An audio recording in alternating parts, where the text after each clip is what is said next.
অনেক দিন ভিডিও বানানো হয়নি, আসলে মনটাও ভালো নেই। আসসালামু আলাইকুম, সবাই কেমন আছেন?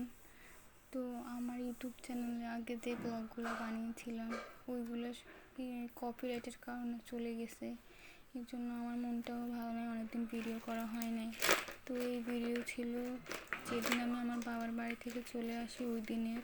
এতদিন ধরে কোনো ব্লগ বানানো হয়নি, আসলে কী জন্য আমার ভিডিওগুলো চলে যায় আমি জানি না, বুঝতে পারতেছি না। তো সবাই দোয়া করবেন যাতে আমি আপনাদের সাথে রেগুলার ভিডিও শেয়ার করতে পারি, ব্লগ বানাতে পারি, ভালো ভালো কাজ করতে পারি।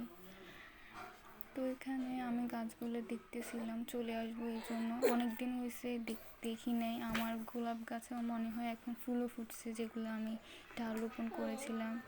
তো এখানে অনেকগুলো মরিচ গাছের মধ্যে পর গোলাপ গাছে অনেকগুলো ফুল আসছে এই যে।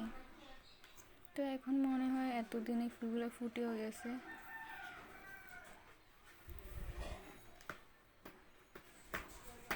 আপনারা যদি জানেন যে কী জন্য আমার ভিডিওগুলো চলে গেছে আমাকে অবশ্যই কমেন্ট করে জানাবেন। আমি কিন্তু কোনো সাউন্ডও তেমন ইউজ করি না, জাস্ট ভয়েসটা দিয়ে এরপর ভিডিওগুলো চলে গেছে। আর এখানে এই গাছটা থেকে পাতাগুলো নিয়ে আমি চুলে লাগাই, ঠান্ডা তো ওই জন্য গলাটা একদম ভেঙে গেছে। এখানে একটু জলপাই খাইছিলাম, বাবুকেও দিছিলাম, বাট ও একদম কামড় দিয়ে ফালাই দিছিল।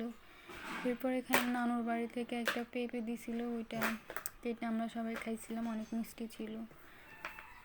এখানে আমার আন্টি চিংগাম দিছিল, চিংগামটা একটা খাইছি, আরগুলো আমি মুরগিদেরকে দিতেছিলাম, বাট ওরা শুধু হা করে তাকাইছিল। এটা অনেক ফানি ছিল, সবাই সিরিয়াসলি নেবেন না আবার। এখানে বেবির ফিটার আমি প্রতিদিনই ফুটাই কয়েক মিনিট, নাহলে কিন্তু জীবাণু থাকে। যারা বেবিদের মারা আছে তারা অবশ্যই কিন্তু বেবিদের ফিটারগুলো ফুটাই নেবেন। এরপর আমি এখানে দুপুরের ভাতটা খেয়ে নিই।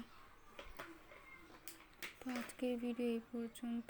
সবাই ভালো থাকবেন, সুস্থ থাকবেন, আর আমার জন্য দোয়া করবেন। আর যারা এখন আমার চ্যানেলটি সাবস্ক্রাইব করেনি প্লিজ সাবস্ক্রাইব করে দিবেন।